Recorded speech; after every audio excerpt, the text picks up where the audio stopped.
మనం కాలేజీలో చదువుకునే రోజుల్లో ఫ్రెండ్స్తో పాటు సరదాగా ఏదైనా టూర్కి వెళ్ళాలనుకుంటాం, లేదా ఏదైనా బీచ్కి వెళ్ళాలి అనుకుంటాం. అలా ఫ్రెండ్స్తో కలిసి సరదాగా బయటికి వెళ్ళాలి అనుకోవడంలో తప్పు లేదు. కానీ వెళ్ళిన తర్వాత వెళ్ళిన పని చూసుకోకుండా తుంటరి పనులు చేసామో మనకు కూడా తెలియదు, అది మన వెనకే వస్తుందని. అలా ఉంటుంది. తన ఫ్రెండ్స్తో కలిసి సరదాగా బీచ్కి వెళ్ళొచ్చిన మన సబ్స్క్రైబర్కి తన లైఫ్లో అనుకోని విధంగా కొన్ని సంఘటనలు చోటు చేసుకున్నాయి.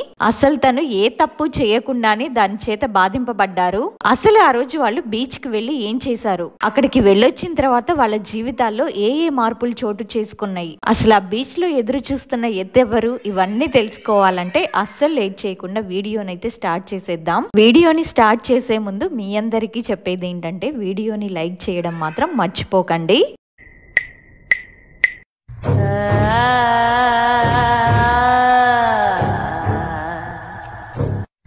నా పేరు మహేష్. మాది పశ్చిమ గోదావరి జిల్లా లంక గ్రామం. ఇప్పుడు నేను చెప్పబోయే విషయం మీలో కొంతమందికి ఆశ్చర్యం కలగవచ్చు, మరి కొంతమందికి విచిత్రంగా కూడా అనిపించవచ్చు.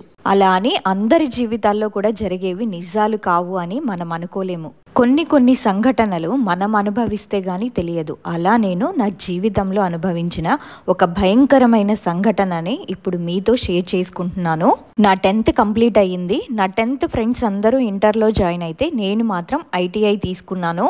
అది 2007వ సంవత్సరం ఏప్రిల్ 10వ తారీఖు మంగళవారం ఉదయం. ఎప్పటిలాగే నేను మా ఇంటి నుంచి కాలేజ్కి బయలుదేరాను. మాది లంక గ్రామం కాబట్టి గోదావరి నది దాటి ప్రయాణం చేయాలి. మా ఇంటి నుంచి మా కాలేజీకి 20 కిలోమీటర్ల దూరం గన్నవరం అనే ఊరు. గోదావరి నది దాటి అక్కడి నుంచి బస్సు ప్రయాణం చేయాలి. మా ఇంటి నుంచి గోదావరి నదికి 5 కిలోమీటర్ల దూరం అంతే. నేను ఆ పడవ ప్రయాణం చేసి అక్కడి నుంచి నేను బస్ పాస్ తీసుకొని ప్రతిరోజు కూడా కాలేజ్కి RTC బస్లోనే వెళ్ళేవాడిని. నేను కాలేజ్కి వెళ్ళాను, క్లాస్లో కూర్చున్నాను. సరిగ్గా ఒక 2 గంటల తర్వాత నా ఒళ్ళంతా ఎర్రగా దద్దుర్లు వచ్చేసాయి. క్లాస్లో ఉన్న సార్ నన్ను చూసి, ఏంటి ఒళ్ళంతా ఇలా దద్దుర్లు వచ్చేసినాయి, వెళ్ళి ఒకసారి నువ్వు ప్రిన్సిపల్ గారిని కలువు అని నన్ను ఆయన దగ్గరికి పంపించారు. అప్పటికే దద్దుర్లు ఒళ్ళంతా వచ్చేసాయి. ఇంకా ప్రిన్సిపల్ గారు నన్ను చూసి, అరే ఇదేదో ఎలర్జీలా ఉంది, నువ్వు ఇంటికి వెళ్ళిపోతావా లేదా క్లాస్లోనే ఉంటావా అని నన్ను అడిగారు. నేనేమో సార్ నేను ఇంటికి వెళ్ళిపోతాను, నాకు చాలా ఇబ్బందిగా ఉంది అని చెప్పి కాలేజ్ నుంచి ఇంటికి బయలుదేరాను. RTC బస్సులు కావడం వల్ల ఒక్క బస్సు కూడా నేను వెళ్ళిన టైంకి రాలేదు. అప్పటికే నాకు ఇంకా ఇబ్బందిగా ఉండడంతో ఆటో ఎక్కి గోదావరి రేవు దగ్గరికి చేరుకున్నాను. ఆ రేవు పక్కనే ఒక శ్మశానం ఉంటుంది. అక్కడ అప్పుడే ఒక శవాన్ని కాలుస్తున్నారు. అది కాల్చడం నేను చూశాను. సరేలే ఎప్పుడూ చూసేదేగా అని నాకు పెద్దగా ఏం అనిపించలేదు. ఇంకా గోదావరి రేవు దాటి మా లంక గ్రామం చేరుకున్నాను. ఆ రేవు దగ్గర నుండి మా ఇంటికి వెళ్ళాలంటే కనీసం ఒక 2 కిలోమీటర్లైనా నడవాలి. రోజు వెళ్ళొచ్చే దారే కాబట్టి మాకేం కొత్త కాదు. అప్పుడు టైం కరెక్ట్ గా మిట్ట మధ్యాహ్నం 12:30 కావస్తుంది. సూర్యుడు నడినెత్తి మీద ఉన్నారు. నేను రోజు నడుచుకుంటూ వెళ్లే దారిలోనే నడుచుకుంటూ వెళ్తున్నాను. నేను వెళ్లే దారి ఎలా ఉంటుందంటే రైతులందరూ వాళ్ళ పొలాలకి వెళ్లే మట్టి దారనమాట. చుట్టూ పచ్చని కొబ్బరి తోటలు, తమలపాకు తోటలు, చాలా ప్రశాంతంగా ఉంటుంది వాతావరణం. అలా నేను వెళ్తున్నప్పుడు దారిలోనే ఒక ఆయన కనిపించి, ఏంటి బాబు ఒళ్ళంతా దద్దుర్లు వచ్చేసినాయిగా, ఎండలో నడవకు, ఇంకా ఎక్కువైపోతాయి, నీడ పట్టునే నడుచుకుంటూ వెళ్ళు అని చెప్పారు. సరేనని ఆయన చెప్పినట్టే నేను ఆ చెట్ల నీడలో నుంచి నడుచుకుంటూ అలా వెళ్తున్నాను. కొంత దూరం వెళ్ళాక ఒక పెద్ద రావి చెట్టు ఉంటుంది. ఆ చెట్టు దగ్గరికి వెళ్ళేసరికి ఎవరో నన్ను ఫాలో అవుతున్నట్టు అనిపించింది.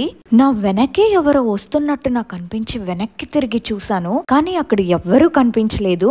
తరువాత ఒక 10 మీటర్లు ముందుకు వెళ్ళేసరికి ఎవరో వెనక నుండి నన్ను రాళ్లతో కొడుతున్నట్టు అనిపించింది. మళ్ళీ వెనక్కి తిరిగి చూశాను, ఎవ్వరూ కనిపించలేదు. సరేలే ఎవరైనా నాకు తెలిసిన వారేమో నన్ను భయపెట్టడానికి లేదా నన్ను ఏడిపించడానికి ఇలా చేస్తున్నారేమో, అందుకే నా మీద రాళ్లు విసురుతున్నారేమో అని చుట్టూ అంతా చూశాను. కానీ ఎవ్వరూ కనిపించలేదు. సరేలే అనుకొని నా అడుగులు ముందుకు సాగించాను. అక్కడే ఒక విచిత్రమైన సంఘటన జరిగింది. అదేంటంటే మట్టి రోడ్డుకి ఇరుపక్కలా కూడా వరుసగా తాటి చెట్లుంటాయి. వాటి ఆకుల పైన ఎవరో నడుస్తున్నట్లు, ఫుట్ స్టెప్స్ వేస్తున్నట్లు నాకు సౌండ్ వినిపించింది. అలా పైకి చూశాను, ఎవ్వరూ లేరు, కానీ నడుస్తున్న సౌండ్ మాత్రం వినిపిస్తుంది. నేనేమో కాసేపు ముందుకు నడుస్తున్నాను, కాసేపేమో ఆగి అలాగే పైకి గమనిస్తున్నాను. ఇంతలో తాటి చెట్టు పచ్చి ఆకులే నా ముందు రాలిపోయాయి. అంతే, అది చూసిన తర్వాత నాకు ఒక్కసారిగా గుండె ఆగినంత పనయింది. ఎందుకంటే మామూలుగా ఎండు ఆకులే రాలవు, అలాంటిది పచ్చి ఆకులు ఎలా రాలాయి అని ఇంకా భయంతో చాలా స్పీడ్గా అక్కడి నుంచి నడవడం మొదలు పెట్టాను. అలా నేను వెళ్తున్నప్పుడు నా పక్క నుండి ఒక చల్లని గాలి వెళ్ళింది. అది ఎంత చల్లగా ఉందంటే మనం ఫ్రిడ్జ్ డోర్ ఓపెన్ చేస్తే ఎంత చల్లగా ఉంటుందో అంత చల్ల గాలి నా పక్క నుండి వెళ్ళినట్టు అనిపించింది. ఇంకా నాలో భయం మొదలైంది. ఏంటి ఎప్పుడూ లేని విధంగా ఇలా జరుగుతుంది అనిపించి ఇంకా పరుగు పెట్టడం మొదలు పెట్టాను. అలా ఒక 100 మీటర్ల దూరం వెళ్ళేసరికి సడన్ గా నాకు ఒక నల్లటి కుక్క కనిపించింది. అసలు అది చూడ్డానికి ఎలా ఉందంటే చాలా భయంకరంగాను, చాలా ఎత్తుగాను, ఎర్రటి కళ్ళు, నాలుక కూడా చాలా ఎర్రగా, పెద్ద పెద్ద పళ్ళు.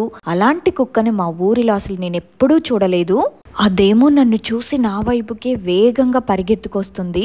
దాన్ని చూసేసరికి అసలు నాకేం చేయాలో కూడా తెలియక ఇంకా భయంతో పెద్ద పెద్దగా కేకలు వేశాను. ఇంకా దానికి నాకు ఒక 10 అడుగుల దూరం మాత్రమే ఉంది. నేను అలా కేకలు వేయడంతో అది సడన్ గా మాయమైపోయింది. ఇంకా నాకు అర్థమైపోయింది ఇది ఖచ్చితంగా దయ్యమే అని. చాలా భయం వేసింది. ఇంకా వెనక్కి తిరిగి చూడకుండా పరిగెత్తుకుంటూ కొంత దూరం వెళ్ళాను. అక్కడే 4 చింత చెట్లున్నాయి. వాటికి దగ్గరగా వచ్చేసరికి వాతావరణం చాలా భయంకరంగా మారిపోయింది. విపరీతమైన గాలి, భయంతో అడుగు ముందుకు కూడా కదలడం లేదు. పెద్ద పెద్దగా కేకలు వేస్తున్నా సరే ఎవ్వరూ రావడం లేదు. ఎందుకంటే ఊరు దగ్గర అవ్వడంతో, పొలాల్లో పనిచేసే వాళ్ళు మధ్యాహ్నం అవ్వడంతో అప్పుడే భోజనానికి ఇళ్ళకి వెళ్లారు. అందుకే నేను ఎంతగా అరుస్తున్నా సరే ఎవ్వరూ రావట్లేదు. సరిగ్గా అప్పుడే నా వెనక ఎవరో నిలబడినట్టు స్పర్శ నాకు తెలుస్తుంది. ఒకటే కుళ్ళిన వాసన. వెనక్కి తిరిగి చూడాలంటేనే భయం వేస్తుంది. ఇంకా అలా నిలబడిన నేను నా తలని కిందకి దించి కళ్ళు తెరిచి చూశాను. నా వెనక ఒక విచిత్రమైన నీడ. అది చాలా పొడవుగా కనిపిస్తుంది. జనరల్ గా మిట్ట మధ్యాహ్నం పూట సూర్యుడు నడినెత్తి మీద ఉంటాడు కాబట్టి మన నీడ కనిపించదు. కానీ ఈ నీడ మాత్రం చాలా పొడవుగా ఉంది, భయంకరంగా ఉంది. దాని జుట్టేమో గాలికి ఒక సైడ్ కి కాకుండా పైకి ఎగురుతుంది. ఇంకా దాన్ని చూసిన నేను భయంతో వెర్రి కేకలు వేస్తున్నాను. ఇంతలో ఆ నీడ తన 2 చేతుల్ని కూడా ముందుకు చాపి నా తలని పట్టుకుందామని నా దగ్గరకు వస్తుంది. నేను ఇంకా గట్టిగా కేకలు వేయడంతో అప్పుడే తోట పనుల కోసం వచ్చిన ఒక పెద్ద ఆయన పరిగెత్తుకుంటూ నా దగ్గరకు వచ్చాడు. ఆయన నా దగ్గరకు వచ్చి, బాబు ఏమైంది, ఎందుకలా ఏడుస్తున్నావు, నీ ఒళ్ళంతా ఏంటా దద్దుర్లు, అసలు నీకేమైంది అని నన్ను అడిగారు. నేనేమో ఆయనకి జరిగిందంతా చెప్పాను. అది విన్న ఆయనేమో ఆశ్చర్యపోయాడు. ఈ టైంలో అసలు నువ్వెందుకు ఇలా వచ్చావు అని అడిగాడు. నేను రోజు కూడా ఇలాగే ఈ దారిలోనే కాలేజ్కి వెళ్తానండి. ఇప్పుడు నాకు ఒంట్లో బాగోకపోవడం వల్ల కాలేజ్లో పర్మిషన్ తీసుకొని ఇంటికి వెళ్తున్నాను అని చెప్పాను. అసలు ఈ టైంలో ఎవ్వరు కూడా ఈ దారిలో రారు తెలుసా, నువ్వు ఇలా రాకుండా ఉండాల్సింది. సరేలే, అయిపోయిందేదో అయిపోయింది, పద మీ ఇంటి వరకు నేను నీకు తోడుగా వస్తాను అని చెప్పి ఆ పెద్ద ఆయన నాకు తోడుగా మా ఇంటి వరకు వచ్చారు. ఆయన మా ఇంట్లో వాళ్ళని పిలిచాడు. అప్పుడు మా అమ్మ, మా నాన్నమ్మ గారు బయటకు వచ్చారు. మా నాన్నమ్మ నన్ను చూసి, ఏంట్రా ఏమైంది, ఒళ్ళంతా ఈ దద్దుర్లేంటి, తేనెటీగలు ఏమైనా కుట్టాయా అని నన్ను అడిగింది. నేనేమో అబ్బే అదేం లేదు నానమ్మ, నేను కాలేజ్కి వెళ్ళిన 2 గంటలకే ఇలా ఒళ్ళంతా దద్దుర్లు వచ్చేసాయి, అందుకే మా ప్రిన్సిపల్ గారిని అడిగి నేను ఇంటికి వచ్చేసాను అని మా నానమ్మతో చెప్పాను. అప్పుడు ఆ పెద్ద ఆయన మా నానమ్మతో, మీ అబ్బాయి చింత చెట్టు దగ్గర దేన్నో చూసి భయపడి పెద్ద పెద్దగా కేకలు వేస్తుంటే నాకు వినిపించి వెళ్ళాను. కుర్రాడు దేన్నో చూసి భయపడినట్టున్నాడు, ముందు మీ అబ్బాయికి దిష్టి తీయండి, మీ అబ్బాయిని ఒంటరిగా ఇలాంటి టైంలో పొలాల్లో నుంచి రావద్దని చెప్పండి అని ఆయన మా నానమ్మతో చెప్పి వెళ్ళిపోయారు. ఆ తర్వాత మా నానమ్మ, ఏరా ఏమైంది అని నన్ను అడిగింది. నేనేమో జరిగిందంతా మా నానమ్మతో చెప్పాను. సరే ఇక్కడే ఉండు, లోపలికి రావద్దు అని చెప్పి వెళ్ళి ఉప్పుతో దిష్టి తీసి పడేసి వచ్చింది. ఆ తర్వాత నేను కాళ్ళు చేతులు కడుక్కొని ఇంట్లోకి వెళ్ళి హాల్లో కూర్చున్నాను. ఊర్లోనే ఉన్న ఆర్ఎంపీ డాక్టర్ గారికి కబురు పంపిస్తే ఆయన నన్ను చూడ్డానికి ఇంటికి వచ్చి దద్దుర్లకు టాబ్లెట్స్ ఇచ్చి వెళ్ళిపోయారు. ఆ టాబ్లెట్స్ వేసుకొని నేను కాసేపు పడుకున్నాను. టైం సాయంత్రం 6:30 అవుతుంది. నాకేమో ఫుల్గా చలి జ్వరం వచ్చేసింది. మళ్ళీ మా నానమ్మ గారు డాక్టర్ కి కబురు పంపించారు. డాక్టర్ గారు వచ్చి చూస్తే జ్వరం 110 ఉంది. ఇంజెక్షన్ చేస్తున్నానని చెప్పి ఇంజెక్షన్ చేసి టాబ్లెట్స్ రాసిచ్చి వెళ్ళిపోయారు. అమ్మేమో టాబ్లెట్స్ తీసుకురావడానికి వెళ్ళింది. నానమ్మేమో వంట పనుల్లో ఉంది. ఈలోపు ఎవరో మా గుమ్మం వరకు వచ్చిన శబ్దం వినిపించింది. నానమ్మేమో అనుకున్నాను, కానీ మా నానమ్మ వేరే చోటుంది. అమ్మ ఇప్పుడేగా టాబ్లెట్స్ కని వెళ్ళింది అని నాకు తెలుసు, మరి వచ్చిందెవరు నాకు అర్థం కాలేదు. ఇంకా టైం 8 అవుతుంది. ఇడ్లీ తిని టాబ్లెట్ వేసుకొని పడుకున్నాను. మా నానమ్మ నేను ఒకే గదిలో పడుకుంటాం, అమ్మ తమ్ముడు వేరే గదిలో పడుకుంటారు. నేను పడుకున్నాను. ఇంకా నేను నిద్రలో ఉన్నప్పుడు ఎవరో నన్ను పిలుస్తున్నట్టు అనిపించింది. ఏయ్ నిద్రపోతున్నావా, రా బయటికి రారా అని వినిపించింది. ఇంకా నాకు మెలకు వచ్చి టైం చూస్తే కరెక్ట్ గా 12:30 అవుతుంది. అర్ధరాత్రి ఈ టైంలో ఎవరు నన్ను పిలుస్తుంది అని చూశాను, కానీ అక్కడైతే ఎవ్వరూ లేరు. తలుపులన్నీ వేసే ఉన్నాయి, కిటికీ తలుపులు కూడా వేసున్నాయి. అయినా సరే నన్నెవ్వరో పిలుస్తున్నట్టు అనిపించింది. ఆ టైంలోనే ఉదయం పూట కాలేజ్ నుంచి ఇంటికి వస్తున్నప్పుడు జరిగినవన్నీ గుర్తొచ్చి ఇంకా భయం వేసి దుప్పటి కప్పుకొని పడుకున్నాను. అలా ఆ రోజైతే గడిచిపోయింది. ఆ మరుసటి రోజు ఉదయాన్నే నిన్న నన్ను ఇంటి దగ్గర దిగబెట్టి వెళ్లారు కదా, ఆ పెద్దాయన మా ఇంటికి వచ్చి అమ్మ అమ్మ అని పిలిచారు. నేనేమో ఇంట్లో పడుకొనున్నాను, నానమ్మేమో కిచెన్ లో ఉంది. అమ్మ అమ్మ అని మళ్ళీ పిలిచారు. అప్పుడు మా నానమ్మ హా ఎవరు అంటూ బయటికి వెళ్ళింది. అప్పుడు ఆ పెద్దాయన మా నానమ్మతో మీ పిల్లాడు ఎలా ఉన్నాడమ్మా అని అడిగాడు. దానికి మా నానమ్మేమో రాత్రంతా చలి జ్వరంతో ఇబ్బంది పడుతూనే ఉన్నాడండి, ఇప్పుడైతే కొంచెం పర్లేదు బాగానే ఉన్నాడు అని చెప్పింది. దానికి ఆయనేమో ఏమోనమ్మా మీ పిల్లాడికి సాయం చేశానని నాకు రాత్రంతా కూడా నిద్ర లేకుండా భయంకరమైన ఏడుపులతో నన్నది చాలా ఇబ్బంది పెట్టింది. ఎందుకైనా మంచిది మీ అబ్బాయికి ఒక తాడు తెచ్చి కట్టండి అమ్మా అని చెప్పి వెళ్ళిపోయాడు. ఆయన బయట నుంచి మాట్లాడుతున్న మాటలన్నీ లోపల ఉన్న నాకు వినిపించాయి. రాత్రి నన్ను కూడా నిద్రపోనివ్వకుండా బయటికి రా అని పిలిచింది అదేనా అనుకున్నాను. మా నాన్నమ్మ నా దగ్గరకు వచ్చి మళ్ళీ జ్వరం ఉందో లేదో చూసి నేను బాగానే ఉండేసరికి వెళ్ళి మళ్ళీ వంట పనులు చేసుకుంది. ఉదయం అంతా బానే ఉన్నాను, సాయంత్రం అయ్యేసరికి మళ్ళీ జ్వరం వచ్చేసింది. ఆ రోజు రాత్రి కూడా ఇలాగే జరిగింది. వరుసగా 3 రోజులయ్యింది, అయినా సరే నాకు జ్వరం తగ్గలేదు. డాక్టర్ గారు మా ఇంటికి వచ్చారు. ఏంటి 3 రోజులైనా జ్వరం తగ్గకపోవడం ఏంటి, కొన్ని టెస్టులు చేయాలి అని నా బ్లడ్ శాంపుల్ తీసుకొని వెళ్ళిపోయారు. ఉదయం ఏమో జ్వరం ఉండట్లేదు, సాయంత్రం అయ్యేసరికి జ్వరం వచ్చేస్తుంది. టెస్టులు చేపిస్తే రిపోర్ట్స్ అన్ని నార్మల్ గానే ఉన్నాయి. అలా 4 రోజులు గడిచిన తర్వాత మా మావయ్య వాళ్ళు పక్కూర్లోనే ఉంటారు. మా పెద్ద మావయ్య నన్ను చూడ్డానికి మా ఇంటికి వచ్చారు. నేనేమో అప్పటికే బాగా నీరసంగా ఉన్నాను. నన్ను చూసి ఏమై ఉంటుంది వీడికి, ఏదైనా గాలి పట్టిందా లేకపోతే ఎవరైనా ఏదైనా చేపించారా వీడికి, సరే ఎందుకన్నా మంచిది నేను రేపు తాడు తీసుకొని వస్తాను, ఒకసారి వాడి చేతికి కడదామని మా నానమ్మతో చెప్పి వెళ్ళిపోయాడు. ఆ రోజు శుక్రవారం అర్ధరాత్రి ఎవరో గట్టిగా ఏడుస్తున్నట్లు మూలుగుతున్నట్టు మా కిటికీలో నుండి నాకు వినిపిస్తుంది. ఆ సౌండ్ కి నేను లేచి టైం చూస్తే అర్ధరాత్రి 2 అవుతుంది. ఇంకా నేను మా నానమ్మని లేపాను. నానమ్మ బయట ఎవరో ఏడుస్తున్నారు చూడు అని. మా నానమ్మ ఏమో లేచి తలుపు తీసి చూసింది. ఎవరు ఏడుస్తున్నారా అక్కడ, ఎవ్వరూ లేరు, నువ్వు పడుకో అని చెప్పి నానమ్మ వెళ్ళి పడుకుంది. కొంత సమయం తర్వాత మళ్ళీ నాకు ఆ ఏడుపు వినిపించింది. ఇంకా నేనే ధైర్యం చేసుకుని కిటికీ తలుపు తీసి చూశాను. ఆ కిటికీ బయట ఒక నల్లటి ఆకారం, అసలు అది చూడ్డానికి కూడా చాలా భయంకరంగా ఉంది. ఆ ఆకారాన్ని వర్ణించడానికి కూడా నా దగ్గర మాటలు లేవు. బయట వైపు మా కిటికీ పక్కన కూర్చొని గట్టిగా ఏడుస్తుంది. దాన్ని చూసి నేను ఎవరు నువ్వు అని నేను అడిగాను. దానికి అది ఇంకా గట్టిగా మూలుగుతుంది. ఒక్కసారిగా నా వైపు చూసి మాయమైపోయింది. ఆ క్షణం నుంచి మొదలయ్యింది నాకు, నేనైతే నాలా లేను, ఎవరో నా ఒంట్లో ఉన్నట్టుంది. ఆ రోజు నుంచి ఇంకా నాలో నేనే మాట్లాడుకోవడం, ఒంటరిగా కూర్చోవడం, ఎవ్వరితోనూ కూడా సరిగ్గా మాట్లాడకపోవడం, విసుక్కోవడం, పెద్దగా మాట్లాడడం, గట్టిగా అరవడం, మాటికి అందరి మీద చిరాకు పడడం, నన్నే నేను అద్దంలో చూసుకోవడానికి ఇష్టపడకపోవడం, నేనెలా ఉన్నానో చూడ్డానికి మా ఫ్రెండ్స్ అప్పుడప్పుడు మా ఇంటికి వచ్చేవాళ్ళు, వాళ్లతో కూడా నేను అసభ్యంగా మాట్లాడడం, వాళ్లతో అనే కాదు మా ఇంటికి వచ్చిన చుట్టాలతో కూడా నేను అలాగే మాట్లాడేవాడినంట. ఇవన్నీ కూడా నాకు తెలియకుండానే జరిగేవి. నన్ను చూసి మా ఊర్లో వాళ్ళంతా కొందరేమో నాకు పిచ్చి పట్టింది అనుకుంటే, ఇంకొందరేమో వీడికి దయ్యం పట్టింది, ఇంకొన్ని రోజుల్లో చనిపోతాడు అని ఇలా అనుకునేవారు. నన్ను చూసి భయపడి మా ఇంటి చుట్టుపక్కల వాళ్ళు కూడా మా ఇంటికి రావడం మానేశారు. ఆ టైంలో అలా ఉన్నా నేను, ఊర్లో వాళ్ళు ఒక్కరు కూడా మా ఇంటికి వచ్చేవారు కాదు. మా ఇంట్లో వాళ్ళేమో చాలా హాస్పిటల్స్ కి తీసుకెళ్లి చూపించారు. అన్ని మెడికల్ టెస్ట్లు కూడా నార్మల్ గానే వచ్చాయి.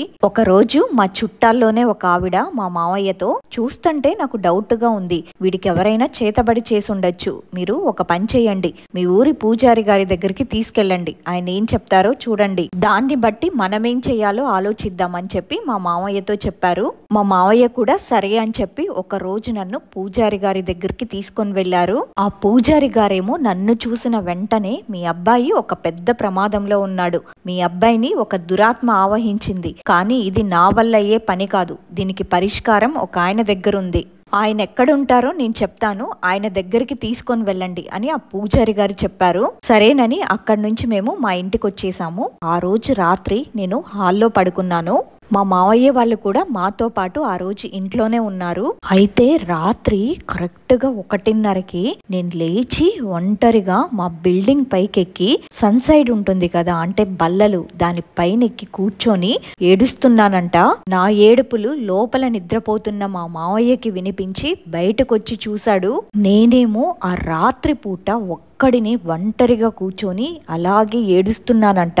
ఇంకా మా మావయ్య వెంటనే పైకొచ్చి, ఏమైంది ఈ టైంలో ఇక్కడ కూర్చొని ఎందుకు ఏడుస్తున్నావురా, అసలు ఇక్కడ ఏం చేస్తున్నావు అని అడిగితే, నేను ఏమీ మాట్లాడకపోయేసరికి నా దగ్గరకు వచ్చి నా మీద చెయ్యి వేసి నన్ను అదుముతూ, చెప్పరా ఏమైంది అని అడిగేసరికి, నేనేమో ఇప్పుడు నీకు చెప్పాలంట్రా నేను ఎందుకు ఏడుస్తున్నానో అని మా మావయ్యని పైనుంచి కిందకి తోసేశాను. అప్పుడే మా నానమ్మ వాళ్ళు ఇంట్లో పని చేపిద్దామని ఇసుక గుట్ట వేపించారు.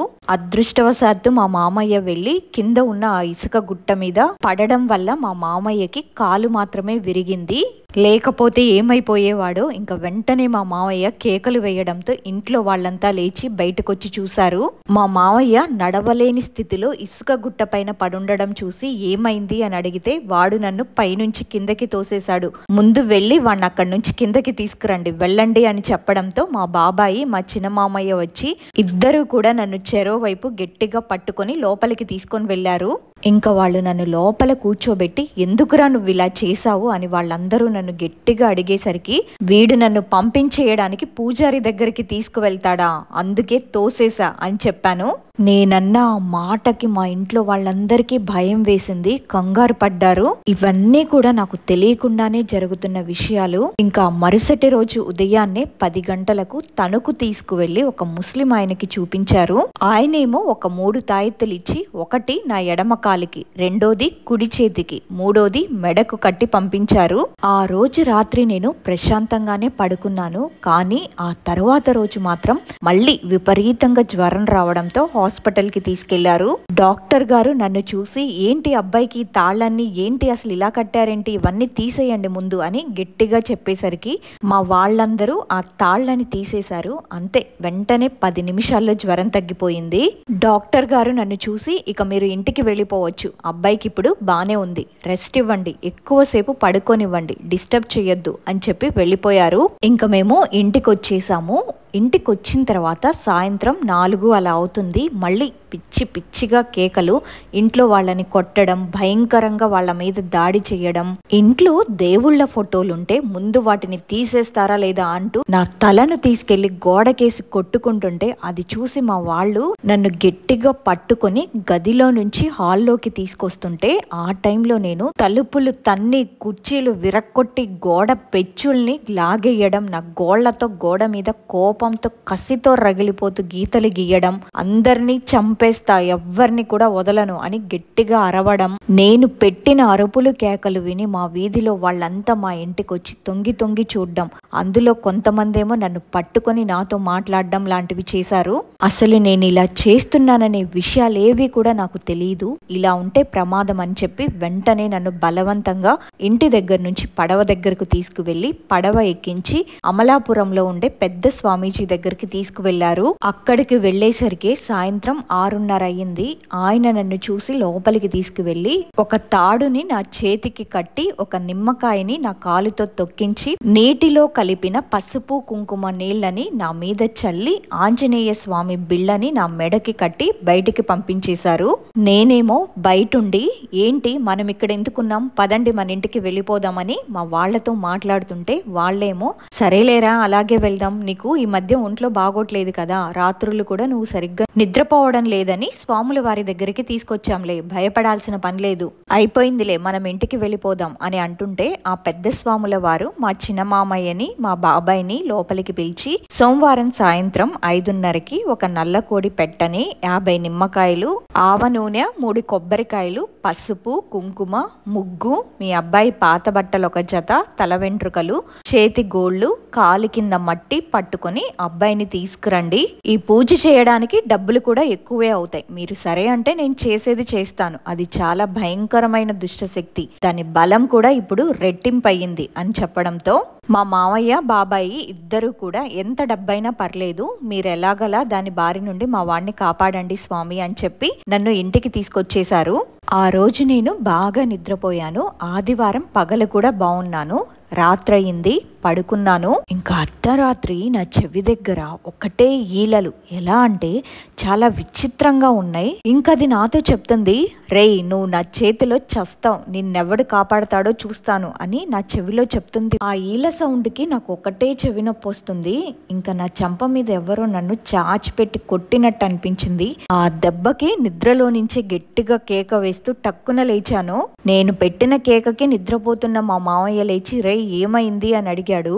అప్పుడు నేను నా చెవి దగ్గర ఎవరో నిన్ను చంపేస్తా, ఎవడు నిన్ను కాపాడతాడో చూస్తా అంటున్నారు మామయ్య, నన్ను కొట్టారు కూడా, నా చెవి దగ్గరకు వచ్చి చెవిలో ఈల వేస్తున్నారు అని చెప్పాను. ఇంకా మా మామయ్య లైట్ ఆన్ చేసి అంతా చూశాడు, కానీ అక్కడైతే ఎవ్వరూ లేరు. ఇంకా లైట్ ఆన్ చేసి అలానే ఉంచి పడుకో అన్నాడు.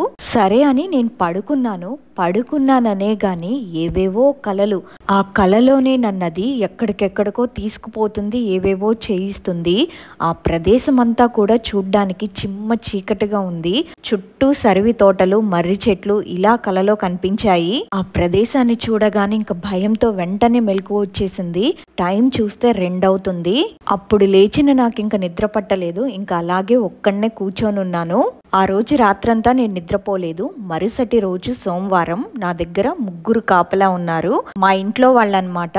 నేను ఎక్కడికి పారిపోకుండా అలాగే నన్ను నేను ఏం చేసుకోకుండా వాళ్ళు కాపలాగా కూర్చున్నారు నాతో పాటు. మా మామయ్య బాబాయ్ ఇద్దరు కూడా ఆ స్వామి గారు చెప్పిన వస్తువులు తీసుకురావడానికి వెళ్ళారు. టైం వచ్చేసి మార్నింగ్ 11 అవుతుంది. నేనేమో నాకు నిద్ర వస్తుంది పడుకుంటాను అని చెప్పి అక్కడే హాల్లో పడుకున్నాను. సరిగ్గా అప్పుడే నా తల దగ్గర ఎవరో కూర్చొని నా జుట్టు పట్టుకొని గట్టిగా లాగి చెంప మీద ఒకటి గట్టిగా కొట్టారు. దాంతో నిద్రపోతున్న నేను వెంటనే లేచి పెద్దగా కేక వేశాను. ఆ కేకకి మా ఇంట్లో వాళ్ళంతా ఉలిక్కి పడి కంగారు పడి అంతా ఒక్కసారిగా నా చుట్టూ చేరి ఏమైందిరా ఎందుకలా అరిచావు అని అడిగారు. దానికి నేను ఎవరో నా జుట్టు పట్టుకొని లాగి నా చెంప మీద కొట్టారు అని చెప్పాను. వాళ్ళేమో మా బాబాయ్ వాళ్ళకి ఫోన్ చేసి ఇలా ఇలా జరుగుతుంది ఇక్కడ అని చెప్పారు. సరే మేము వచ్చేస్తున్నాము, మీరు కంగారు పడకండి, మీరు వాడి దగ్గరే ఉండండి అని చెప్పి ఫోన్ పెట్టేశారు. ఇంకా తర్వాత వాళ్ళు వచ్చి నన్ను స్వాముల వారి దగ్గరికి తీసుకొని వెళ్లారు. ఆ స్వామి గారేమో మీ ఇద్దరు లోపలికి రండి, భయం ఉన్నవారు వద్దు, ధైర్యం ఉన్న వాళ్ళు మాత్రమే రండి అంటే ఒక్కరు కూడా ధైర్యం చేయలేదు. అక్కడే నిలబడి అంతే ఆలోచిస్తున్నారంటే మీరే అర్థం చేసుకోండి అక్కడ పరిస్థితి ఎలా ఉందో. ఇంకా చేసేదేమీ లేక మా బాబాయ్ మా మామయ్య ఇద్దరు కూడా నాకు తోడుగా లోపలికి వచ్చారు. అప్పటికే లోపల అన్ని సిద్ధం చేసి ఉంచారు స్వామి గారు. లోపల ఒక పెద్ద ముగ్గుంది, అందులో నన్ను కూర్చోబెట్టారు. ఇంకా మంత్రాలు చదువుతూ అసలెవరు నువ్వు ఎక్కడి నుంచి వచ్చావు, నీకు ఈ అబ్బాయికి సంబంధం ఏంటి, చెప్పు అని గట్టిగా అడుగుతున్నారు. అప్పటి వరకు నార్మల్గా ఉన్న నేను ఒక్కసారిగా రేయ్ నీలాంటి వాళ్ళని చాలా మందిని చూశాను, మర్యాదగా నన్ను వదిలేయి లేదంటే మీరందరూ చస్తారు అని గట్టిగా నవ్వుతుంటే అప్పుడు ఆ స్వామీజీ ఏమో ఓ అవునా నీ చేత నిజం ఎలా చెప్పించాలో నాకు తెలుసు అని ఆ పవిత్ర గంగా జలాన్ని నా మీద చల్లి మంత్రాలు చదువుతూ అడుగుతున్నారు నన్ను. అప్పుడు నేనేమో ఆపరా ఆ మంత్రాలు చదవడం ఆపేయి అని ఏడుస్తూ వెళ్ళిపోతా, నేను ఇంకెప్పుడు రాను, వెళ్ళిపోతాను, నన్ను నన్ను వదిలేయండి అని అన్నాను. దానికి ఆయనేమో అసలు నువ్వెలా వచ్చావు, ఎక్కడి నుంచి వచ్చావు చెప్పు, ఎందుకు ఆ అబ్బాయిని ఈ రకంగా ఇబ్బంది పెడుతున్నావు చెప్పు అని అడిగాడు. అప్పుడు నేనేమో చెప్తాను అని అసలు తను ఎక్కడి నుంచి వచ్చిందో చెప్పడం మొదలుపెట్టింది. నేను యానం బీచ్ దగ్గర నుండి వచ్చాను, నన్ను ఒకళ్ళు బంధించి పాతి పెట్టేశారు, వీడి ఫ్రెండ్ నన్ను ఆ బందీ నుండి విడిపించారు. అప్పుడు ఆయనేమో బందీగా ఉన్న నిన్ను విడిపించారు కదా, మరి వెళ్ళిపోకుండా ఈ అబ్బాయి దగ్గరే ఎందుకున్నావు చెప్పు అని అడిగారు. చాలా కాలం కూడా బందీగా ఉన్న నన్ను ఒకడేమో విడిపించే ప్రయత్నం చేస్తుంటే వీడేమో వద్దు అని వాడిని ఆపుతున్నాడు, అందుకే వీడి మీద పగతో వీడి దగ్గరకు వచ్చాను. అసలు నిన్నెందుకు బంధించారు అని అడిగారు స్వామి. అప్పుడు ఆమె, నేను ఒక పెళ్లి కాని అమ్మాయిని పట్టి పీడిస్తున్నానని చెప్పి వాళ్ళ బంధువులంతా కలిసి నన్ను ఒక గాజు సీసాలో బంధించారు. ఆ బంధించిన సీసాని భూమిలో పాతి పెట్టారు, కానీ వరదల వల్ల అది బయటకు వచ్చేసింది. ఎప్పుడెప్పుడు దాని నుంచి బయటకు వస్తానో, ఎవరైనా నన్ను విడిపిస్తారా లేదా అని ఆశగా ఎదురు చూస్తున్నాను. ఆ టైంలోనే వీడి ఫ్రెండ్ ఇద్దరు కలిసి నా దగ్గరకు వచ్చారు. వాళ్ళల్లో ఒకడు నన్ను విడిపించాడు, అందుకే నేను వీడితో పాటు వచ్చేసాను అని చెప్పి నవ్వింది.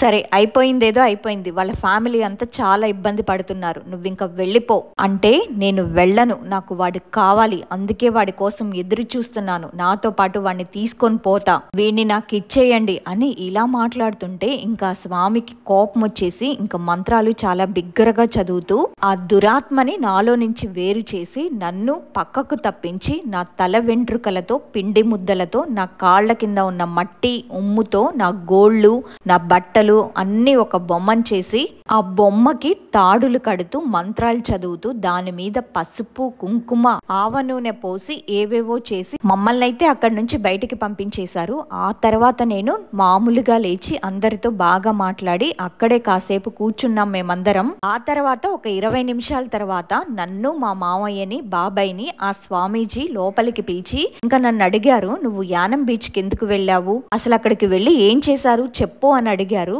నేనేమో మా బాబాయ్ మామయ్య వైపు చూసి అది అంటుంటే బాబాయ్ ఏమో చెప్పరా ఎందుకు వెళ్ళారు, అడుగుతున్నారు కదా చెప్పు అని సీరియస్ గా నన్ను అనేసరికి ఇంకా నేను చెప్పాను, ఏప్రిల్ 8వ తారీఖు ఆదివారం మా ఫ్రెండ్స్ తో కలిసి మేము యానం బీచ్ కి వెళ్ళాము. మేము మొత్తం నలుగురము, మేము ఎప్పటి నుంచో ప్లాన్ చేస్తున్నాం బీచ్ కి వెళ్ళాలని. సో ఆదివారం కుదిరింది మాకు. ఇంకా అక్కడికి వెళ్ళేటప్పుడే దారిలో మేము ఒక రెస్టారెంట్ లో fried chicken piece biryani parcel తీసుకొని బీచ్ కి వెళ్ళి ఆ బీచ్ దగ్గరే చికెన్ బిర్యానీని తిన్నాము.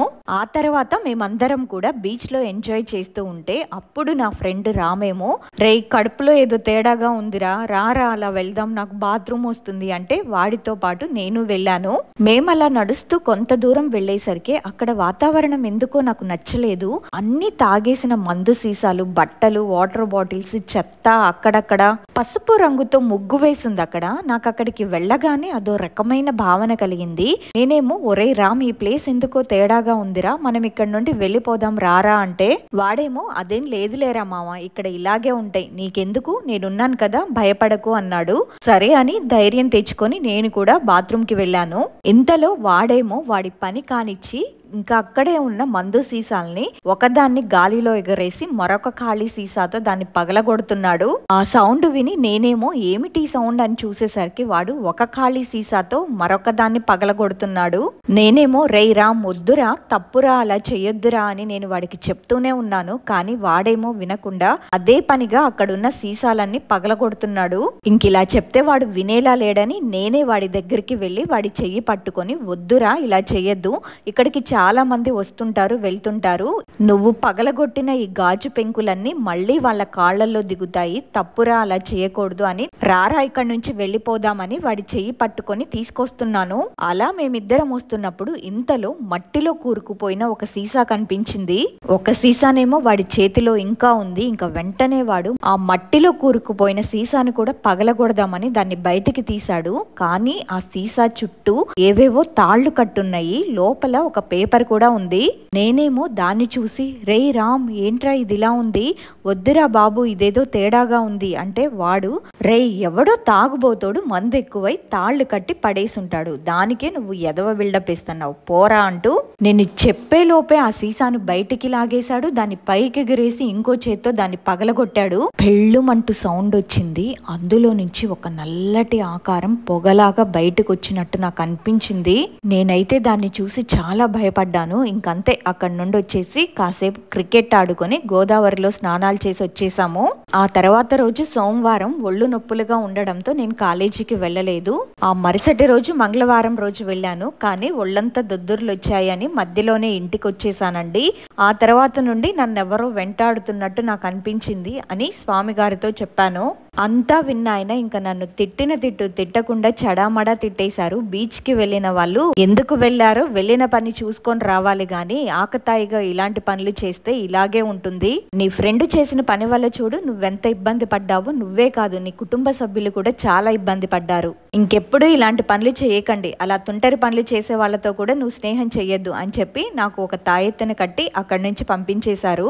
ఈ అబ్బాయిని మాత్రం 3 నెలల వరకు జాగ్రత్తగా చూసుకోండి. ఎట్టి పరిస్థితుల్లోనూ పొలిమేర దాటనివ్వద్దు అని చెప్పారు. సరేనని చెప్పి అక్కడి నుంచి వచ్చేసాము. అప్పటి నుంచి కూడా నాకు ఎలాంటి ఇబ్బంది కలగలేదు. నేనైతే బాగానే ఉన్నాను. కానీ ఒకటి మాత్రం చెప్పగలను, చాలా మంది దయ్యాలు లేవు అని, కొంతమంది ఏమో ఉన్నాయని, మరికొంతమంది ఏమో ఒక అడుగు ముందుకు వేసి ఇదిగో కెమెరాకి దొరికింది అని, ఇంకొంతమంది వాటి కోసం తిరుగుతూ గోస్ట్ హాంటింగ్ వీడియోస్ చేస్తున్నారు. దయచేసి అలాంటి ప్రయోగాలు చేయకండి. ఎందుకంటే ఎప్పుడూ కూడా మనం దయ్యాన్ని చూడాలి అనుకుంటే అది మన ముందుకొచ్చి నిలబడి మనతో మాట్లాడవు. మనం ఎప్పుడైతే సొంతగా రియల్ గా ఎక్స్పీరియన్స్ చేస్తామో అప్పుడు వాటిని చూసే ధైర్యం గాని కళ్ళు గాని మనకి సరిపోవు. నేను నా సొంత ఎక్స్పీరియన్స్ తో చెప్తున్నాను. నెగిటివ్ ఎనర్జీ అనేది చాలా చాలా డేంజర్. ఎప్పుడు కూడా దాంతో ఆటలాడద్దు, ప్రయోగాలు చేయొద్దు. కొంతమంది ఉంటారు దయ్యాన్ని చూడాలని చాలా ఇంట్రెస్ట్ తో ఎక్సైట్మెంట్ తో ఏవేవో చేస్తూ ఎక్కడికెక్కడికో వెళ్తూ ఉంటారు. కానీ ఒక్కటి మాత్రం నిజం, నువ్వు దాన్ని వెతికే క్రమంలో అది కనుక నిన్ను పట్టుకుందో అది నీ జీవితాన్ని నాశనం చేసే వరకు వదిలిపెట్టదు. దాని వల్ల పోయేది నీ ఒక్కడి జీవితమే కాదు, నీ కుటుంబంలో వాళ్ళందరూ కూడా ఇబ్బంది పడతారు. సో అందుకని చెప్తున్నాను, జాగ్రత్తగా ఉండండి. ఇది నా లైఫ్ లో జరిగిన ఒక రియల్ ఎక్స్పీరియన్స్. అదండి, బీచ్ కనే కాదు మనం ఎక్కడికి వెళ్ళినా సరే దేన్ని కూడా మనం పొరపాటుగా అయినా సరే కావాలనైనా సరే దేన్ని కూడా కదిలించకూడదు. ఆ గాజు సీసాని పగలగొట్టిన వాళ్ళు మాత్రం బానే ఉన్నారు, వద్దు అన్నవారు మాత్రమే చాలా ఇబ్బందులు పడ్డారు. మనకిలా జరుగుతున్నప్పుడు మన ఫ్యామిలీ మెంబర్స్ కి ఏంటంటే మన బిహేవియర్ కొంచెం తేడాగా ఉండడం చూసి ఇంకా వాళ్ళు భయపడ్డం, కంగారు పడ్డడం, ఏంటి అసలు వీడిలా ఉన్నాడు, ఎక్కడికి తీసుకువెళ్ళాలి, ఎవరి దగ్గర చూపించాలి అని ఇదొక భయం వాళ్ళకి. సో ఇలాంటి టెన్షన్స్ అయితే మన ఇంట్లో వాళ్ళకి మన తరపున మనం ఇవ్వద్దు. సో విన్నారు కదా, చాలా భయంకరంగా ఉంది కదా. మన సబ్స్క్రైబర్ మనతో షేర్ చేసుకున్న తన రియల్ ఎక్స్పీరియన్స్. మొత్తానికైతే మళ్ళీ దాన్ని బంధించేశారు. సో విన్నారు కదా, తన ఎక్స్పీరియన్స్ విన్న తర్వాత మీకేమనిపించిందో కమెంట్ చేయండి. అలాగే ఈ వీడియో నచ్చినట్టయితే తప్పకుండా ఒక లైక్ చేయండి. ఇంకొక మంచి రియల్ హారర్ ఎక్స్పీరియన్స్ తో మళ్ళీ కలుద్దాం. అంతవరకు బై బై.